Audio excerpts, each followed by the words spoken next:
It's good to be back in Big Yellow. Is the mic on? Here we go. Are you coming back? Of course I'm coming back. I'm leaving my PS5 out here. You think I'm not coming back? I mean, does that say it all? Does that say it all? I've got some relationship advice on this episode. That, of course, is from the wonderful reality show called Love After Lockup. I will be examining an entire segment of that show in a few minutes. But first, welcome back. It's great to be in Big Yellow. I'm wearing yellow for my 100th episode. I can't believe I made it to 100. I don't think I've ever worked harder on a project than this project. I know other people put out podcasts every week, and to get to 100 is not a big deal. But if you watch the evolution of this podcast from episode 1 to where it is now, it has really changed. Thanks for everybody that's been hanging in there. Thanks to all the people that have just found me and are going into the back catalog. Love to have you around. I think it's great. But what's wrong with Orny Adams? What's wrong with the world? I'll tell you what I'm fed up with. Tired of people telling me what they're doing. You don't have to spew off your entire to-do list to impress me. I just want to know if you want to have lunch. Do you want to have lunch? I don't need to hear how many appointments you have. I don't need to hear that you're just going to the gym or coming from the gym or you're getting a massage or whatever. I don't need to hear everything you're doing. Just say, yes, I can go to lunch. I can't go to lunch. I just feel like it's exhausting. Everybody telling you every day how much they're trying to get done. We are a world that has become addicted to getting things done and announcing it. Everybody has to tell you what they're getting done. That is all anybody can talk about, is what they're doing, what they've done, what they will do, what's coming next. And I'm tired of it. I am fired up, and I'm excited for a new season of What's Wrong with Orny Adams. And I'm going to play you some theme songs as soon as I can find the button. Here we go. Episode 100. What's his name, Kev? Orny. That's right. Adams. Put them together and what do you got? We got Orny Adams. That is the original theme and has since been covered by a lot of people. A lot to go over on this one. This episode, I'm going to talk about my leaky roof, which wasn't supposed to leak. I'm going to talk about health insurance, bringing this down a little bit. This country is ridiculous. If you don't live in the United States, the fact that we don't have health insurance and what I have to pay, ridiculous. I'm going to tell you the death of a couple of things that has been going on for a long time. One we just celebrated. It's all over. And then, of course, what is the worst leaf in the world? A lot of people spend a lot of their time pondering this. What is the worst leaf? Well, I'm going to let you know on this episode. So let's start off by this, because I love these reality shows. Everybody knows I love 90 Day Fiancé. I've been a fan of this show for years. And in fact, I have covered the show on this podcast several times. I used to break it down, all the time. I don't know what that was. It's like a chainsaw out there. Someone's getting chainsawed. I used to discuss it all the time on this podcast, but I haven't in a long time. But I also watched this other show, which is really, it's not good. It's called Love After Lockup. And the clip I just played you, of course, was Red and Joinomi and their relationship, which is covered on the show. Love After Lockup is a reality television series chronicling the lives of recently released felons and their significant others. So what happens is, I don't want to say desperate people, but desperate people, which is what this entire We network has become, is how to exploit desperate people. Okay, these desperate people that have to go abroad to find love. There's plenty of love in this country. And people just go abroad to find, and they exploit these. I feel bad for these people. In Love After Lockup, there's a lot of people that fall in love with people in prison, which is not realistic, because the people in prison, it seems like, are dating a lot of people. Seems like they date a lot of people at the same time because they're trying to get money for their canteen. And in this case, Joinomi, I think they call her Joy in the show, dated Red for a long time.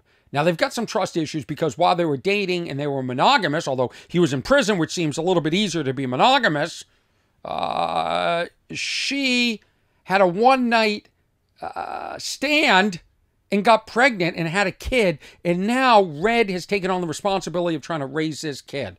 Well, it doesn't seem like Red is very happy. In fact, Red was out for less than a week, it appears, and already cheated. And he's keeping that secret from Janome.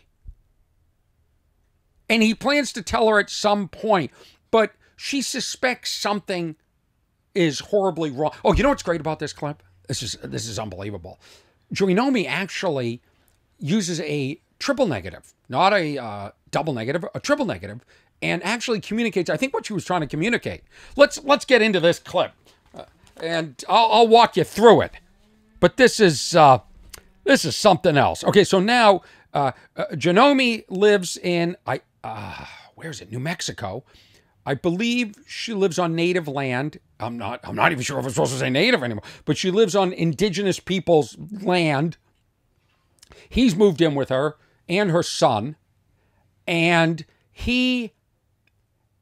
things aren't going well. Now, if you can believe this, things are not going well in the relationship. There seems to be a lot of tension. And Janome senses something's wrong. Now, he is going to visit his family. She thinks something else and wonders if he's ever going to come back. Here's the clip. I just don't like how you did it all. Like, I don't mind that you're going back to go see your family. I know you guys miss each other, but it's like just how you went about everything. I know, I apologize for that. I kind of... He's packing. Feel like maybe we just take a couple days. Maybe space will cure the tension, make us miss each other more. Or he can go off and nail women. Okay. Do you feel like you need some space? I feel like we both need space. Oh, wait, whoa! Okay. So much to say. Are you gonna hit girls up while you're up there? Are you gonna hit girls up when you're up there? Are you gonna slide into the DM? She's concerned that while he's going to see his family, air quotes over here, people, he's going to hit up some women. Now, I can tell you, they got into a fight one night. They were at a hotel, and he left. He stormed off, and he called his friend. You're going to see the clip in a second, and actually hooked up with her. She doesn't know that happened. So this guy's been locked up for a long time. Now, why people that are locked up for a long time want to come out and be in a relationship, it's a little confusing. I understand that, like Joy and other women and other men that date women in prison or whoever's dating who, they seem to be very supportive of the people in prison. They send them money. They help them with legal issues. And I think that these prisoners, when they come out, do feel a sense of obligation to these people. Let's play the clip. Baby, you'll have nothing to worry about. I'm not hitting nobody up. Okay. You be saying that, though. I'm just going to see my family, and I'm coming right back.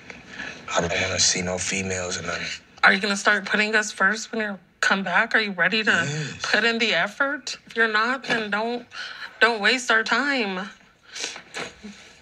Because I deserve better. Sure do. Well, I'm not dealing with no cheating, so if I find anything out, you might as well just stay out there. Done. Anything else you need to say that you don't want to hurt my feelings? Nothing. Leave it at that. Nothing. It's nothing. Yeah, sure. I'm hiding something. I most definitely am. Here he is kissing another woman. His friend Julie. The affair caught on tape.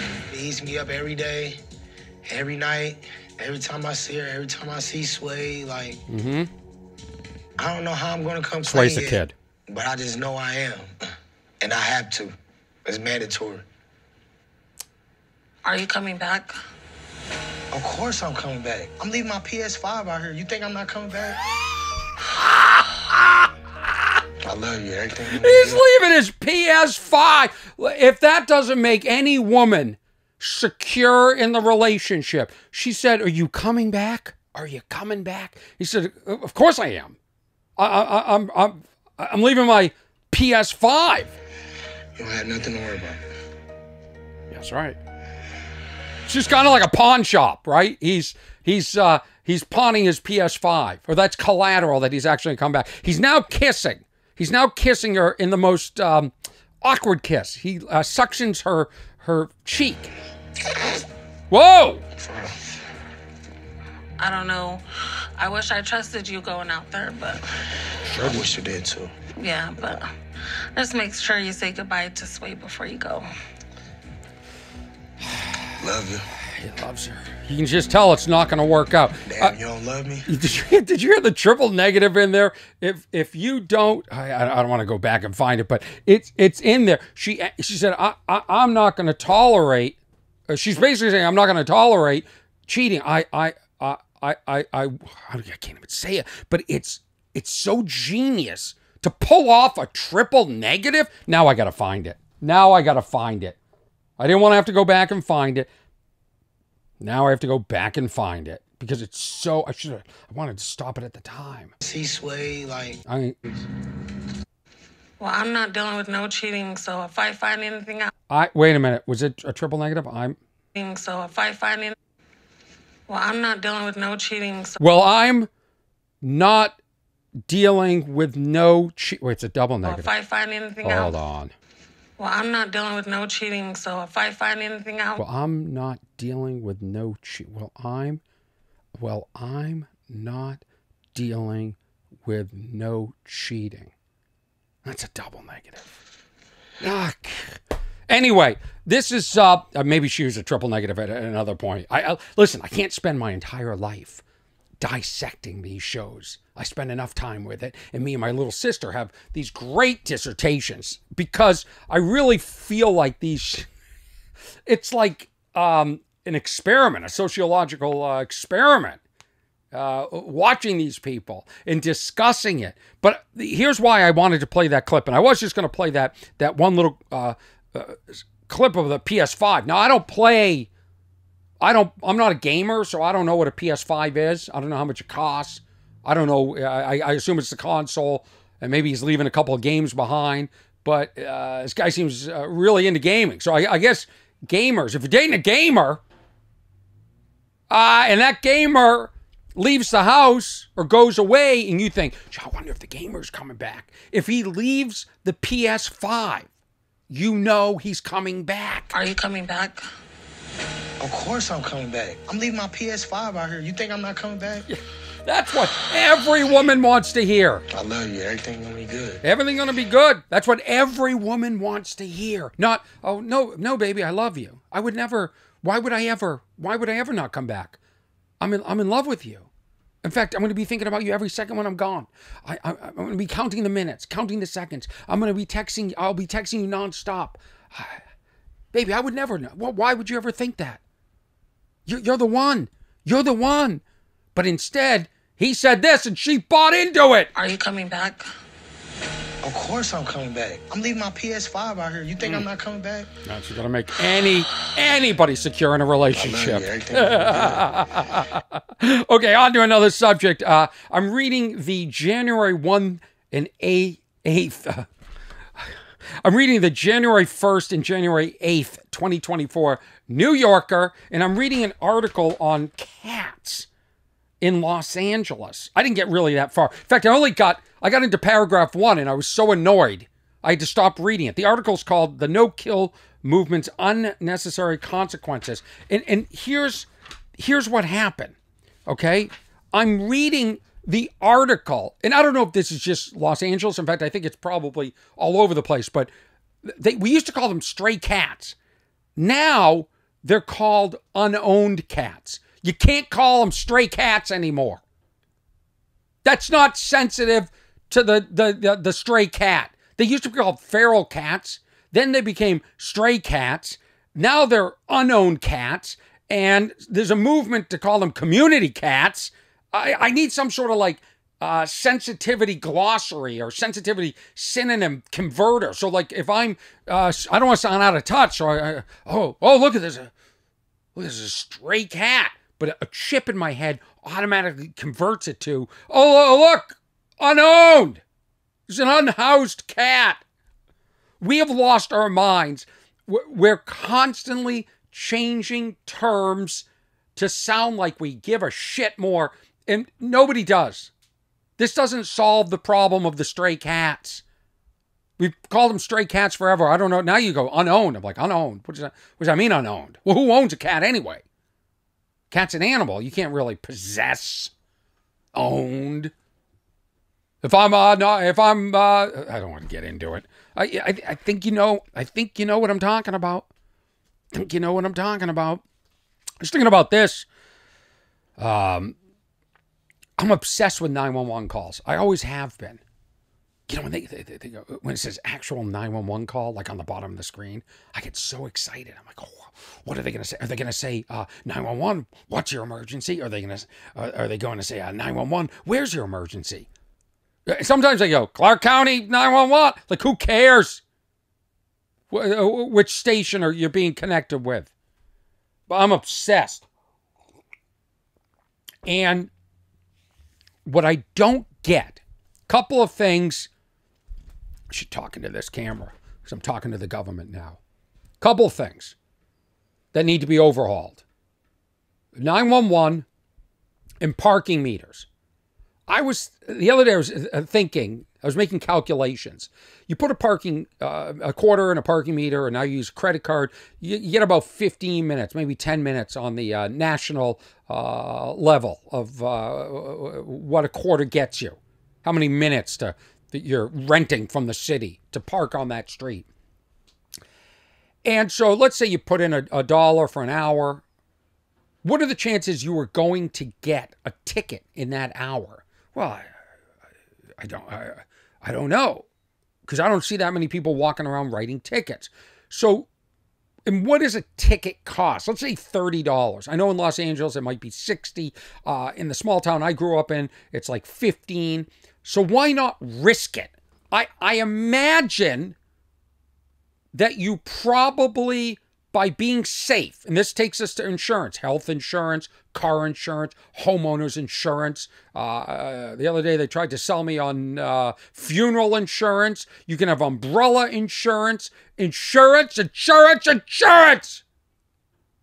dental insurance, insurance for crap that never happens. What if you risk it? What if you never put a quarter in a meter your entire life? Never put a credit card in, never pay for parking. I bet, love to see a study, somebody should do a study, love to see a study, I bet you will save money in the long run. We overpay for insurance because we want to feel safe. We want to feel like if something does happen.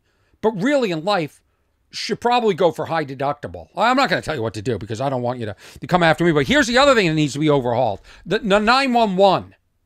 First of all, I've talked about it before. I'll repeat myself. It needs to be standardized. Do we say 911, what's your emergency? Or 911, where's your emergency? Because I like what? I like what? What's your emergency? I want to get out first. Somebody's been shot or there's an accident. Then I'll get into the specifics. But the truth is that why is it a phone call? Why is it not a video call? Why is 911 not a video call? So you can sort of show what's happening. Like if there's somebody still in the house or what the damage is. Like I don't get that. And my hat's off to some of these 911 operators that do such a good job with the questioning. They actually solve the crime. They get a confession. They get a confession out of the person. If you watch the Von Dutch documentary, which is on Hulu, there's a fight and somebody is shot and killed, and the 911 operator actually gets the person to say, "Yeah, I shot the person. It was me that shot the person, and the person's dead." I mean, that's the composure that they have is pretty remarkable.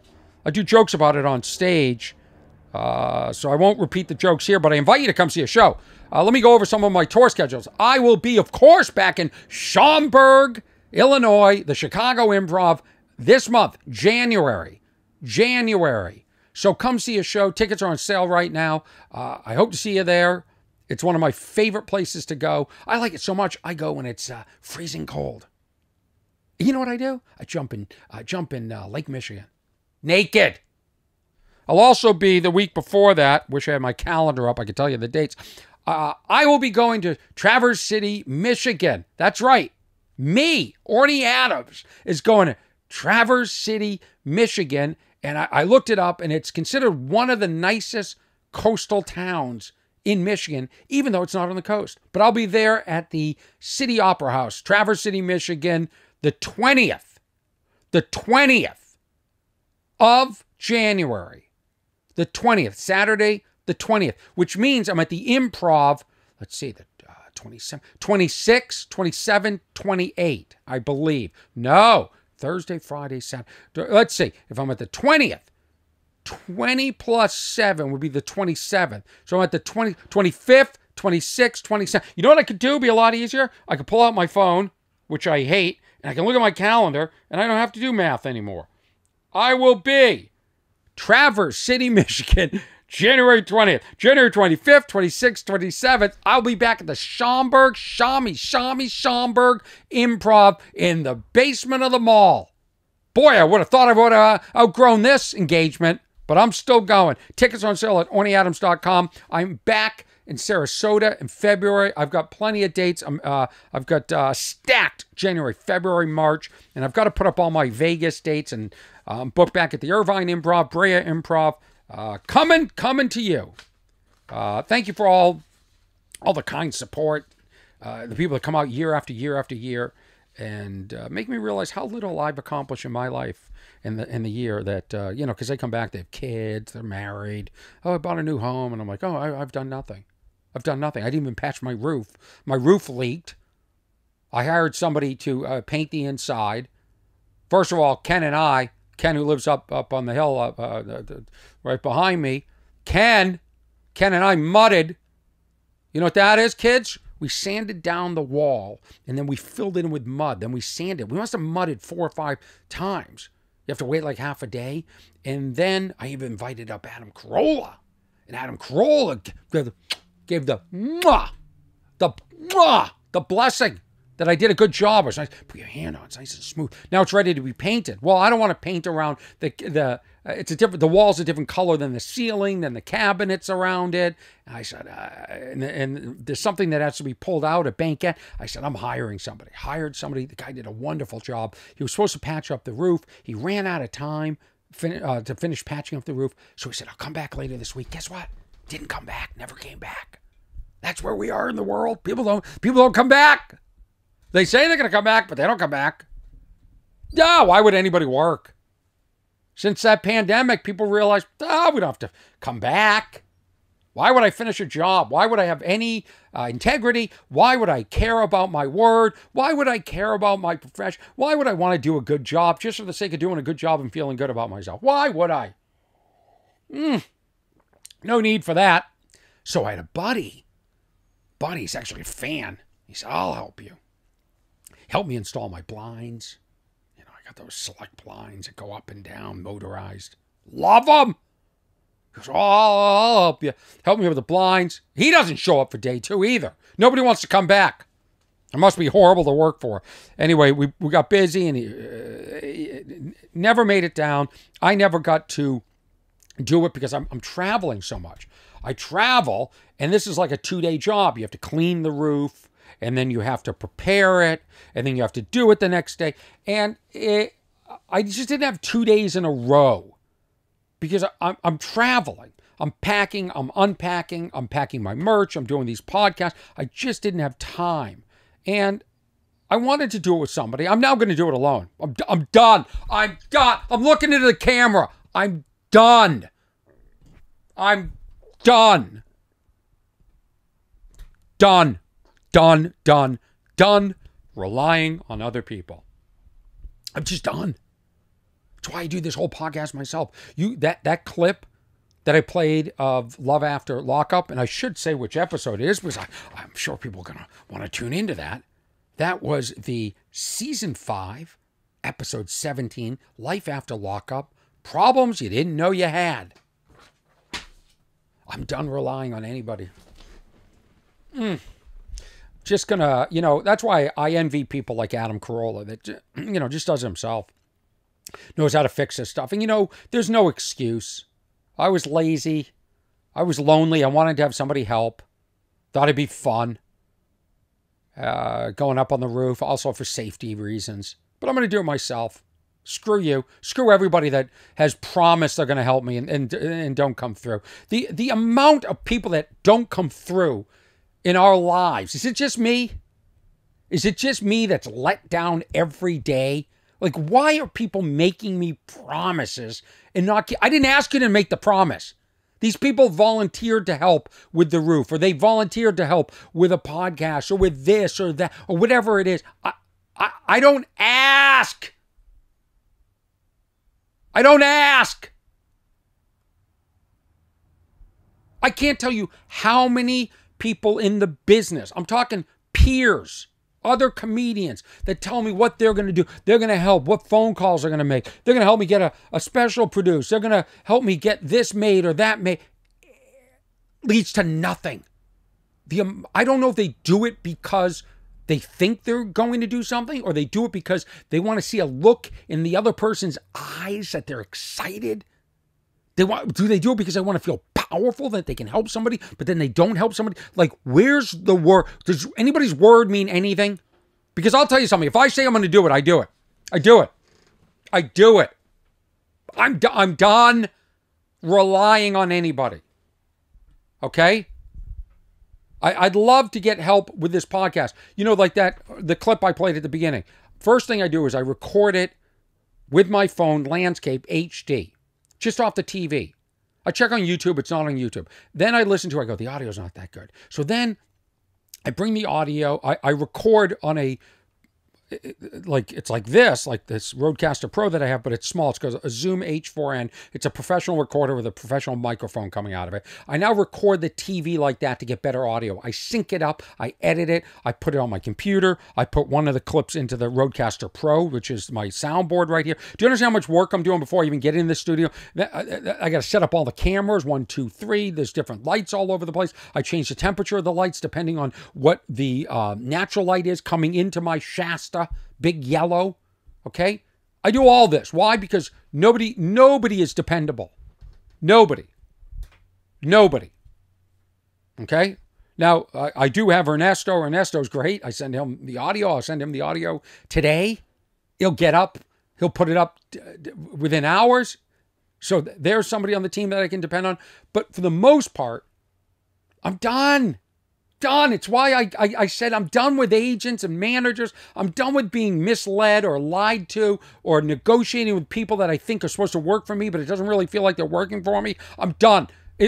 Don't come into my life and overpromise and underdeliver. That's all I have to say. So I'm going to have to go up on the roof. And there's no excuse nowadays because you have YouTube videos. I'll just watch a YouTube video and I'll do it myself. And it's good enough. And I'll feel great. And my word will be my word. But you think I'm coming for the bullshit, or was coming for the bullshit in the past? I'm coming for the bullshit 2024. Tired of it. I'm going to have to put out another special because I've got 2 hours of material competing for 1 hour of space. So I'm going to have to stop saying gonna. I hate the word gonna. Can we just make Webster? Make gonna a word so I don't have to feel guilty about using the word gonna. So I don't feel intellectually inferior that I'm saying gonna instead of going to. I'm going to. Make it a word. I'm petitioning right now. Webster's or whoever's in charge of new words. Whoever the people are that are saying, hey, no more stray cat. They're on own cats. Let's make gonna a word. I'm campaigning. All intellectuals, start using the word gonna. It's a better word. It's a better word. Oh, I got to show you this. I was in Concord, Massachusetts, and I was walking by an antique shop, and I'm like, what is this? There's a tray outside. Where do you see this? Gem. This is in Concord, Massachusetts, the East Coast.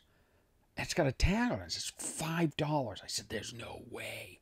This is $5? Look at this thing. says Los Angeles. $5. And then it gives all the highlights of Los Angeles, which I was unfamiliar with, because people often say, I want to come out and visit. In fact, my little sister was just here visiting, and she's like, where should we go? Well, I always take people to Santa Monica. We walk to Venice. We go to Abbot Kinney. That's a day. You can drive around Los Angeles, but although it's not very safe. Ian Ziering got into a brawl with people on mini bikes, so it's not safe. But according to this plaque or tray, which I don't know what it's made out of, I go for $5. This is a fine. I bet this thing's worth like a couple of hundred. It feels vintage. I come home, I Google, I do Google image. It's worth $5. These antique shops, people know. They know. They're looking on the internet. There's no fines anymore. There's no, the last thing you want to do is sell something and you turn on Antique Roadshow and you wait a minute, that's my Los Angeles tray. I sold for $5. It's worth $3,500. Anyway, here are the highlights. Chinatown, Olvera Street, Olvera, I've never been. The airport, that's one of our highlights, the airport. And Grauman's Chinese Theater, which is right down the street. That's it. That's the highlights. If you come to Los Angeles, what you want to do is each one of those 4 major places in Los Angeles, you want to hit all of them. You want to hit all of them. A little bit of yelling. I don't know, the little yelling outside in the street. I always get worried. I spent a day. Someone was critical of this too. I spent a day. I got caught up. You ever get caught up in like one song? I don't know how it got into my head, but Don't Cry for Me, Argentina, from Evita, for that musical. I got caught up in it. I started to watch clip after clip of that. And Madonna can sing. Oh, I know how I got on it. Now I remember. Here's what happened. Christmas Day, I was at a party, and to entertain the kids, they thought, let's spend $30 and get this new Taylor Swift concert and watch it on demand. Because Taylor Swift needs more money. And so they put it on. I don't really know much about Taylor Swift. I think she does Shake It Off, Shake It Off. I don't know her music, but I watched it, and it's not for me. Not to malign what she does, but she's not for me. Just like my comedy's not for some people, but for other people, they worship me. I'm their Taylor Swift. I'm the Taylor Swift of stand-up comedy to some people. But in this case, I wasn't relating to it. So the headphones were on for so long. I went outside. I was on the East Coast. It was freezing cold. And I went outside to watch Madonna to cleanse my soul. Because I really feel like Madonna, but I'm older, so maybe it speaks to my generation. Anyway, the world loves Taylor Swift so much, I got bit by a stink bug. Those stink bugs don't even bite, but one bit me, landed right here. And my face, it still hurts a little. It's almost like there's stink bug leg in me or something. I can't stand, I have a neighbor that's always chopping down trees. Where are the activists to go hug some of those trees so they stop chopping them down? Where are the people that are so concerned about the calling the cats community cats? That's the ASPCA wants to do that. Do you know what that stands for? American Society for the Prevention of Cruelty to Animals. There is nothing worse than a person that is cruel to animals. These helpless, adorable, dependable, beautiful things. Species. So I watched Evita. I watched a lot of Evita. I watched, go down that wormhole of just beautiful women singing Don't Cry for Me, Argentina. But there's a clip of Madonna singing it in Argentina, and I didn't realize her voice was that good and that powerful. So that's what I got out of the Taylor Swift movie. And I know I've got family members, young family members that love her, but, oh, I'm just looking at my notes. Look at that. Look at this. You want to know what's wrong with Orny Adams? This is a thought that I had over the break, all right? In regards to my career, I vacillate between disappointed and very disappointed. That's an actual note. An actual note. let's talk about the death of a few things. Let's talk about the death of New Year's Eve. What happened to New Year's Eve? It used to be like a big deal. Everyone used to say, what are you doing for New Year's Eve? Do you have plans for New Year's? Nobody says that anymore. Nobody's like doing anything. And I sort of realized it, and I sort of sensed it, but it's gotten to the point now. I cut to, because I was home doing nothing. That's what I was doing. I cooked soup. I'm going to talk about that at the end. What happened is I flipped over at 11:45 to watch the ball drop and Times Square. And they threw it to somebody in Nashville singing, which I didn't understand. I want to see the people, the revelers. Anyway, it just didn't have that energy. Like, nobody cared. You know, we have to watch, drunk Andy Cohen talking to Anderson Cooper. And there was just no, like, even they cut to the people, there's no excitement anymore. I think people are actually dreading 2024. That's what I believe. I believe there's so much uncertainty in the world that we just don't know what to expect. And I think there's fear, the economy, the politics, the violence, the wars. You hope that a calendar year like 2023 puts it all behind us, but it really doesn't. One day just rolls into another, and the calendar's man-made. So, New Year's Eve is dead. The other thing I realize is the death of acting. You don't even have to be a good actor anymore. They do so many cuts, so much music. Like, everything I watch, there's music behind it that creates the mood. The actor used to create the mood. Now the camera angles and the music and the sound effects creates the mood. And there's some wonderful actors out there. Let them act. That's what's wrong with the arts, with cinema now. We're so afraid of taking a breath, having a moment on the screen where nothing happens. Oh, nothing happened for a second? We didn't switch angles? The music wasn't pounding? The music didn't tell. I mean, I can tell you what I'm supposed to feel, not by the actor, just by listening to the music. Oh, I'm supposed to get sad now. Oh, I'm supposed to get happy now. Like, let the actors act. So there's been a death of acting. You don't even have to be a good actor. I'm sure you could put me in anything, and I'm a mediocre actor, and I could nail it because they do everything in post. Everything is done in post. In my personal life, dieting, the death of dieting. Makes no difference what I eat or don't eat. In fact, yesterday I was sick. I didn't eat all day. Guess what? Weighed the same on the scale today. So, do you want to talk about my health insurance, what I'm paying? Fun getting older. That's for sure. That is for sure. Oh, here's another thought I had that I would sort of develop. Why don't we have rock bottom for sober people? We should be able to hit rock bottom and then go to a place and confess to strangers about it. Like, what I'm saying is, it seems like AA has done some wonderful things for addicts. Why don't we have group support systems set up? Like, just call it A, anonymous. You just show me I'm having a bad day, I hit rock bottom, and they make you feel better, and then you can tell your story. Do we have this? Do we? That's what I think we need. Oh, that's what I think we need. Taking a big gulp of juice and coffee. I'm mixing fluids to get my energy going.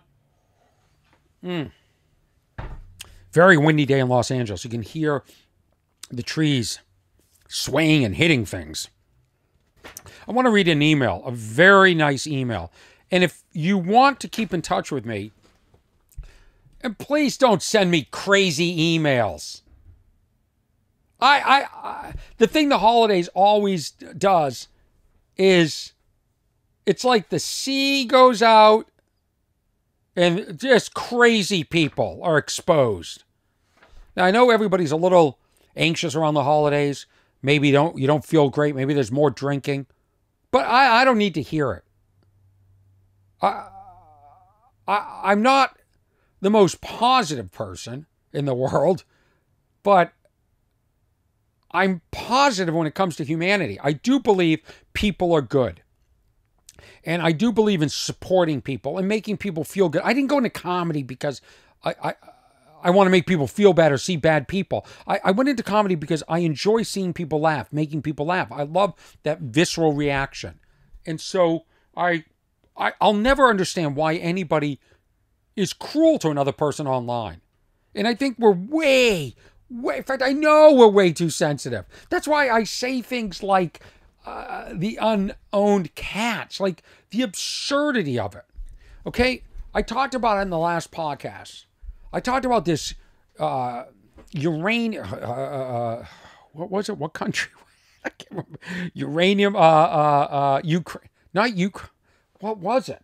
Sorry, it's the point of the podcast where I look down, I'm like, oh, I've only been doing this 40 minutes. I'm exhausted. And I lose focus. What was it? Where's my phone? Boy, this is not good. I posted a video on Instagram and TikTok, but most of the activity happened on Instagram. And it's, where is it? What is the title of it? The other thing that was happening was those chainsaws were driving me nuts. Lithuania. Boy, Lithuania was mad at me before. Now they're really going to be mad at me. I just forgot their whole country. First, I insulted their country. I did what I would call a dad joke. It was a very simple joke where I said, talking to somebody in the audience, I said, where are you from? He said, Lithuania. And I thought, I know nothing about Lithuania. I wonder, does anybody know anything about Lithuania? I said, and in my head, I go, oh, there it is. There's my out. I said, boy, the only thing I know about Lithuania is that's where the batteries are from. You know, lithium. So it's a word play. Lithuania, lithium. It's a dad joke. It's nothing against the country. Okay? Countries like Lithuania, it appears from the comments. Now, a lot of the comments seem very juvenile to me. It seems like they really think I've insulted the country. I didn't insult your country. I was making a joke about the name of the country and my own ignorance. So it's a little like, the joke's really on me. Okay, Lithuania, the joke's on me that I don't know much about your country, even though my great-grandparents were Lithuanian. So I'm one of you, okay? You're stuck with me. So it's a fish out of water joke. It's everything. It's a beautiful joke. It's really a great, for not having any pre-thought about it.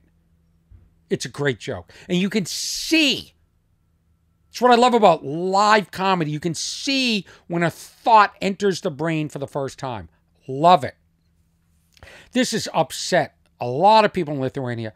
I don't know if it's a language thing, because they seem to be calling me dumb and with misspelled words. So, but here's what I think is really interesting, fascinating. TikTok pays me, or Instagram. No, TikTok. TikTok pays me. Okay, on Instagram, it's confusing now because Instagram used to pay. Now Instagram doesn't pay, but we still post. We still post, even though they don't pay. We should all stop posting.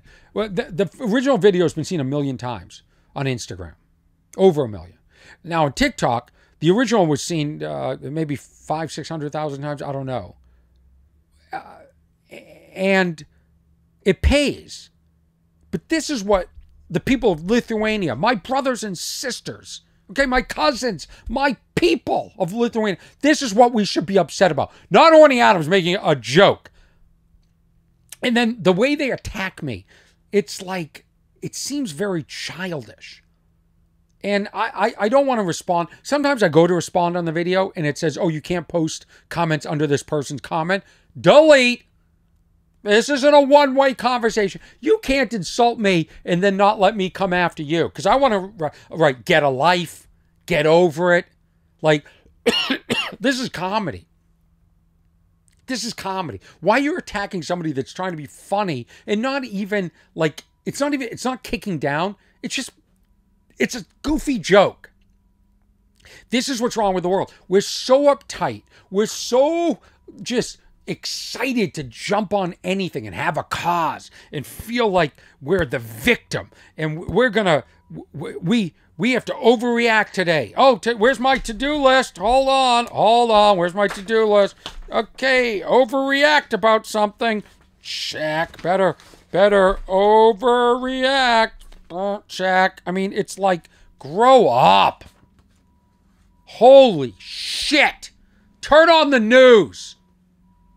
There's some real atrocities in this world. Real injustices.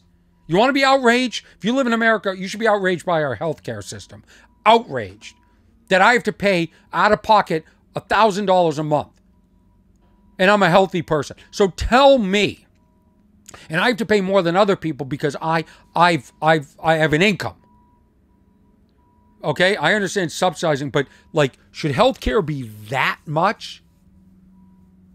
I don't know why our government doesn't have clinics where we can go and just get basic healthcare for free, and then we can pay get health insurance for the catastrophic stuff. We can pay if we decide we want to survive a disease, or if we're mangled, God forbid, in a car accident or something.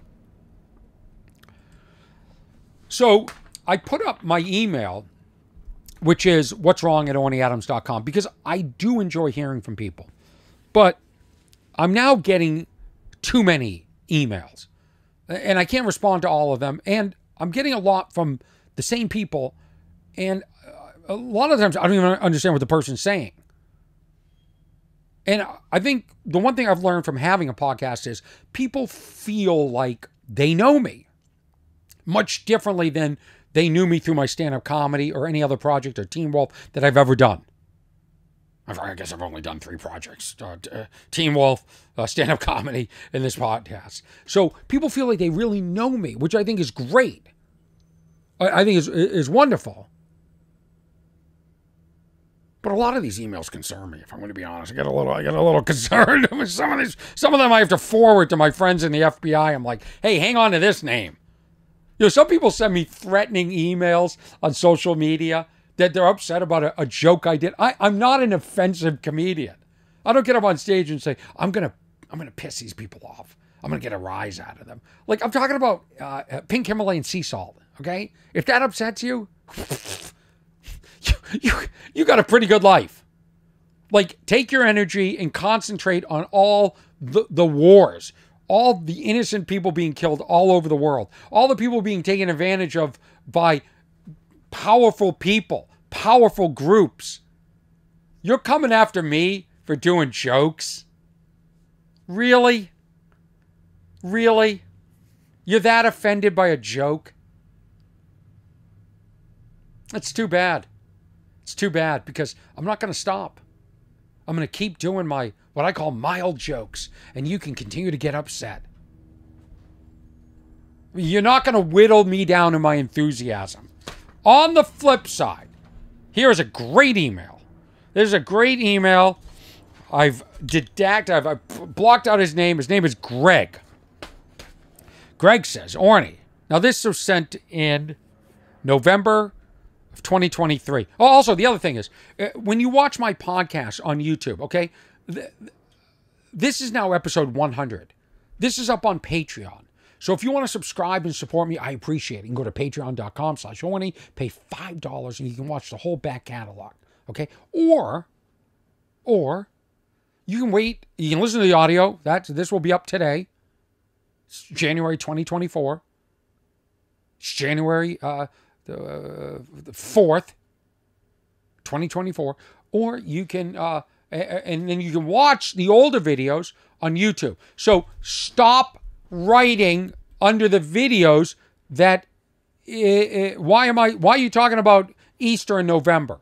Well, because if you want to see me talk about Easter in April, you got to pay on Patreon, because I spend hours doing this. I don't even feel bad saying this. I spend so much time and I make almost zero on this podcast, okay? So I don't feel guilty putting it up on Patreon. For the people that support me, I'm so grateful. There's a lot of really kind people that just go to PayPal and send me money, or Venmo and send me money. It shocks me Somebody sent me $10. I was like, I wrote them a personal email, and they said, oh, I wish I could have given more. I'm like, given more? $10? It's amazing. It's amazing. Thank you for supporting the arts, because I'm not supported by those streamers, by the networks. I'm a little punk rock over here doing everything myself, which I'm fine with. I'm not bitter, but I'm just explaining it to you.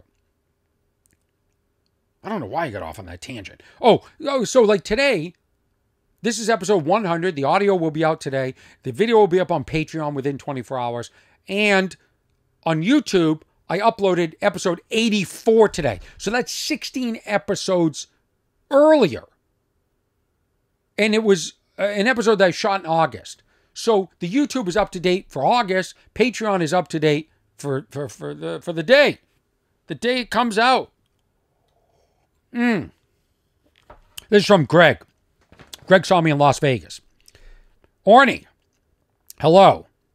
And you rock, bro, is all I was able to muster up when I ran into you after your show at the Jimmy Kimmel's Comedy Club in Las Vegas last weekend.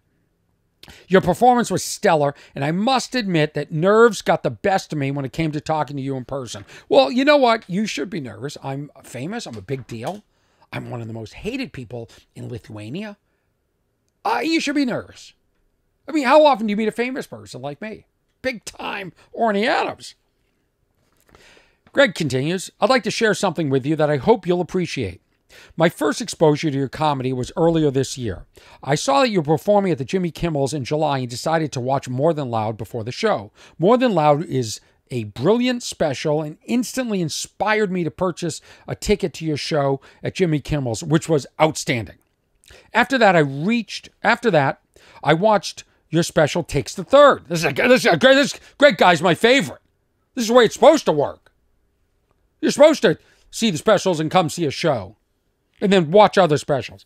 That special motivated me to follow you on Facebook, where I received a link to your What's Wrong with Orny Adams podcast. At that point, thinking that you're some kind of comedy super wizard, I was almost fearful of the podcast, because everyone has a podcast these days, and many of them aren't that good. For a road trip from Denver to Las Vegas, I downloaded a bunch of What's Wrong with Orny Adams episodes along with an audiobook. I intended to listen to 1 or 2 episodes of your podcast and then move on to the audiobook. I was halfway through Utah and 10 or 12 episodes in before making the switch to the book. I have a book. Again, totally impressed with your content and delivery. During one of your podcasts, you explored the tedious creative process and spoke of how your audience might feel about hearing the same material more than once. This is one of my grievances. When people say, I saw you last year, I'm going to come back this year, and we're going to see the new material. I talked about it with Jim Clemente on a recent podcast. I don't know what I did that night. And everything changes. You can come see me 2 times in a night, and you're going to see a different show. But why do I have to validate my comedy and my creative process and my output? None of your business. So now Greg's going to address it. Greg's going to weigh in. During one of your podcasts, you explored the tedious creative process and spoke of how your audience might feel about hearing the same material more than once. Only the entitled would feel disappointed. It seems your mind operates at such a high level that redundancy is almost self-canceling. Your live shows are some of the best I have ever seen. Your shows are fun, engaging, and original, and with very little overlap. You're way up there in the rarefied air when it comes to comedians who can pull that off. Are you listening? People that email me and ask me that? It's a lot of chutzpah. A lot of chutzpah. In fact, if you're so concerned, I tell people, take a year off. Take a year off. Oh, I mean, can't imagine if you had to see something twice and had to laugh at something twice or look around and go, wow, he changed the tempo, or that was over here before, or no, look at all these people laughing at it for the first time. I mean, how many times do people go see Cats or see the same movie more than once or read the same book? Well, nobody reads books anymore.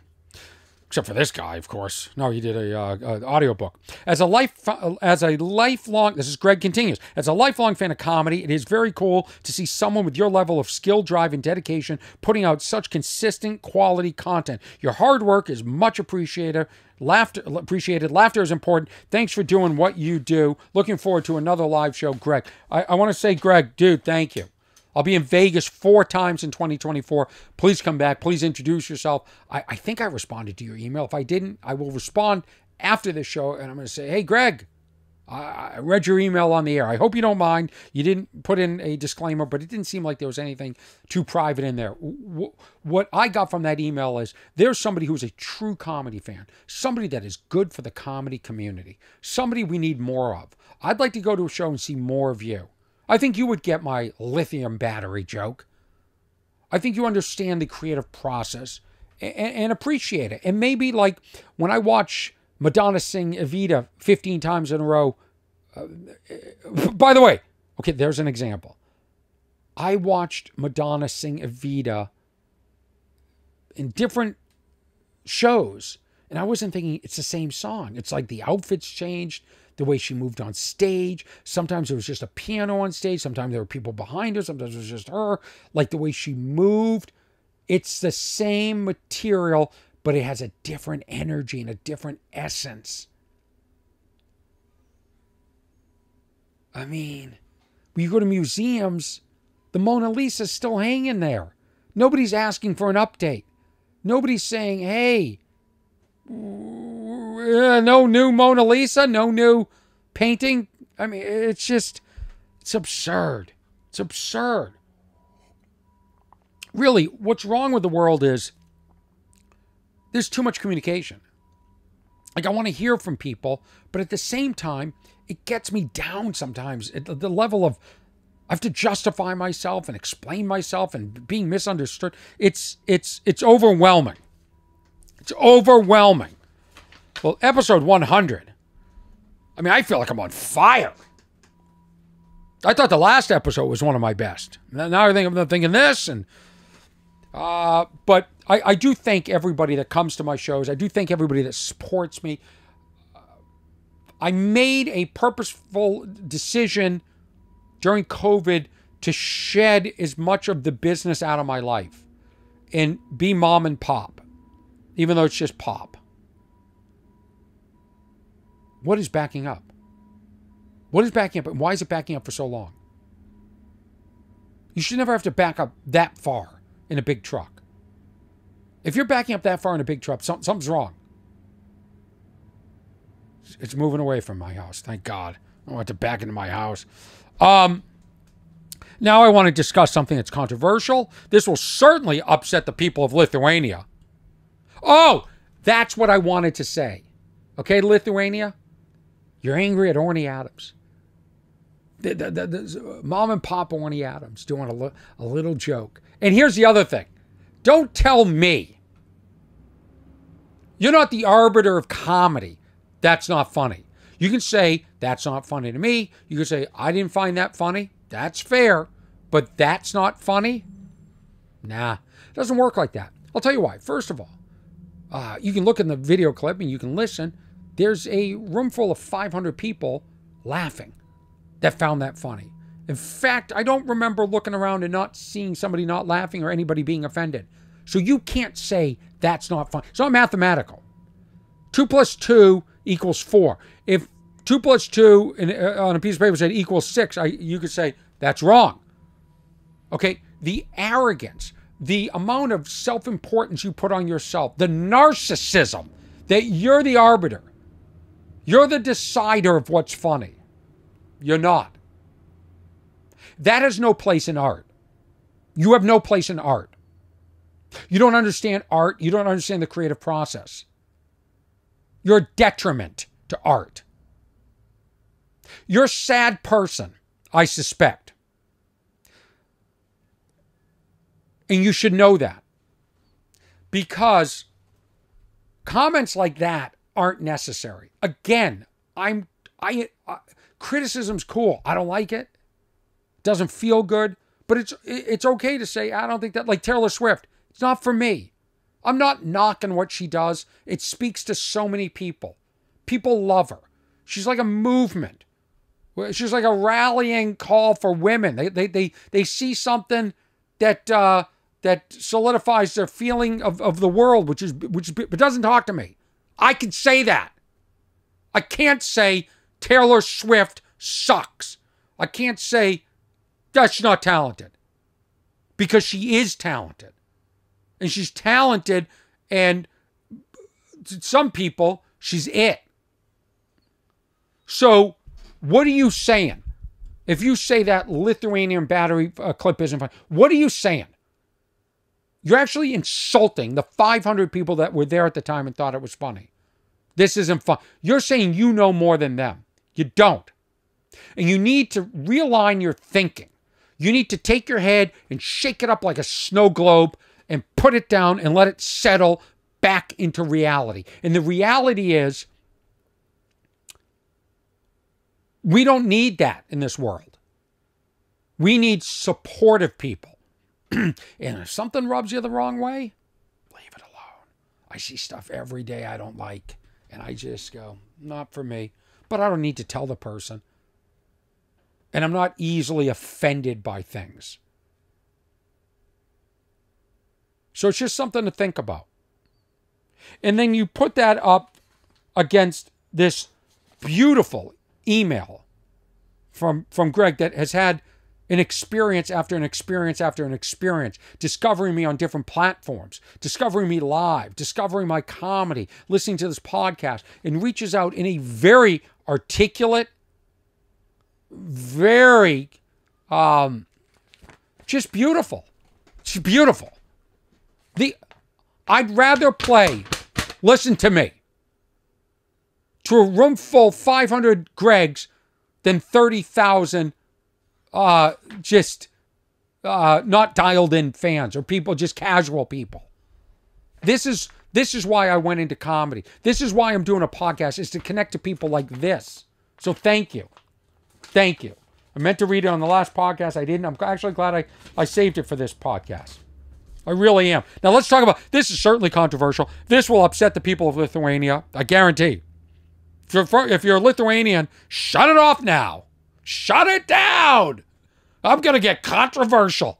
I'm going to talk about the most ridiculous. The most ridiculous. I had to make soup. And I came to this conclusion.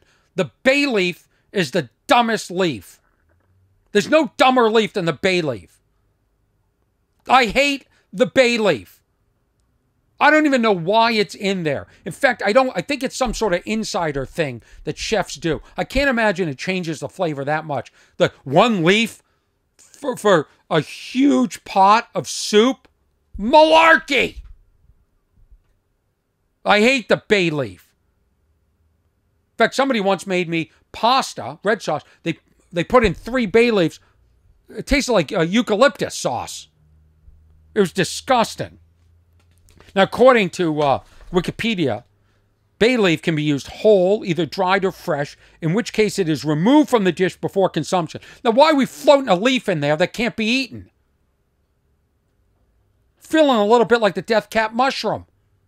I went online to see if there was an update on that. The death cap mushroom case in Australia, the one Jim Clemente and I discussed. No update. She's been arrested, but that's it. The flavor that a bay leaf imparts, this is according to Wikipedia.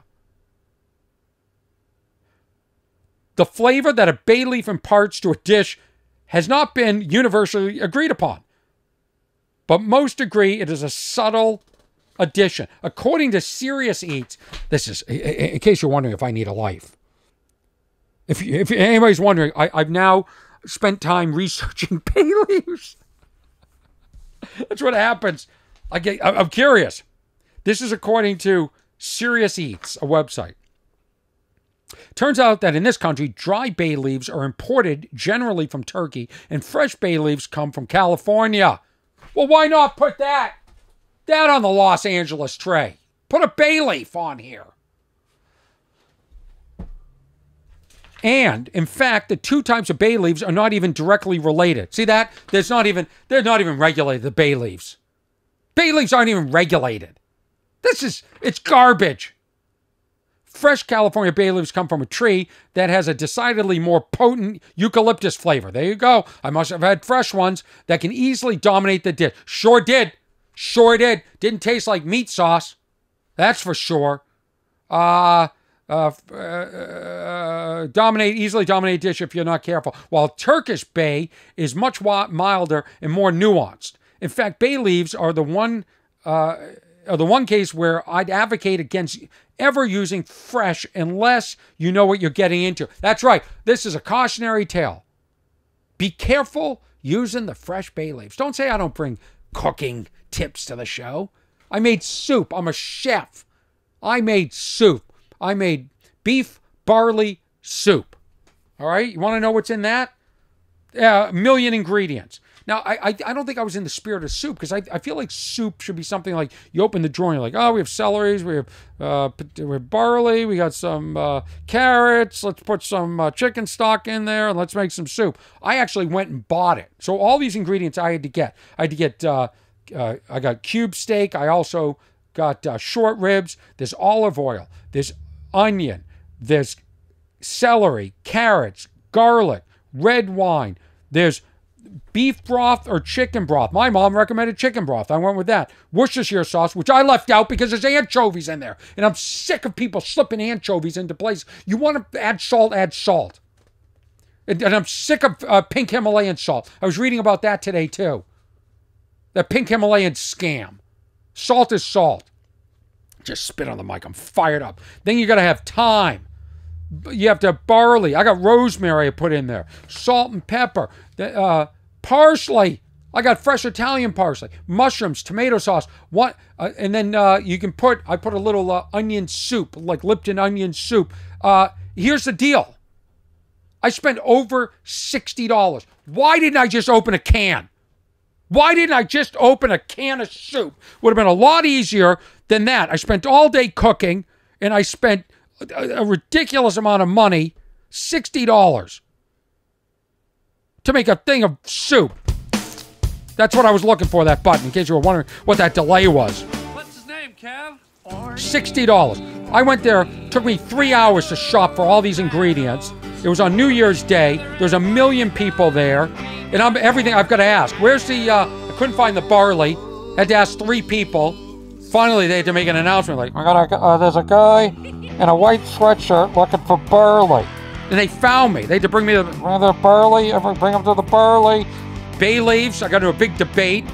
I got a big fight. I'm like, where's the fresh bay leaves? So like, we don't have fresh bay leaves. You have to buy it who's ever going to finish this thing of bay leaves? It's dumb. I'm petitioning right now for all chefs to finally come clean and say the bay leaf is not needed. In fact, I watched on YouTube, there are people taste testing different dishes with bay leaves, and they can't tell which one has the bay leaf and which doesn't. It's the dumbest leaf. The fact that you have to take it out. The fact that it's in there forever, right? It's in the soup for hours, and it's still crunchy. It never softens up. It isn't edible.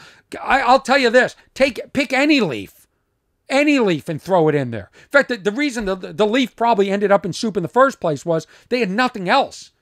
Soup is for, like, traditionally, like, I was thinking for, like, poor people. I was thinking people in the Holocaust that, like, that's all they had to eat was a soup with, like, maybe a pea at the bottom or one piece of carrot. Like, soup, that's what the spirit of soup is. So they probably just didn't have anything to put in the soup one day, and like just went in the yard and just started pulling why is this episode should be over, the twigs and stuff like that, or else they were cooking outside and all of a sudden one leaf fell in there and like, okay, that's it, now we're putting a bay leaf in every single time. It's absurd. Episode 100, what's wrong with Orny Adams? Fired up. Think I'm gonna be able to sleep after this? Even though it's, noon right now. And never forget this. If you're a woman and your man is leaving and you think he's walked out on you for good, then you look up and you see a PS5. He's coming back. Are you coming back? Of course I'm coming back. I'm leaving my PS5 out here. You think I'm not coming back? There you go. Everything gonna be good. That's how men think, I guess. Stay happy, be supportive, laugh, enjoy life, and Happy New Year. Thanks, everybody. Of course, the chainsaws have stopped now. All right, that makes sense.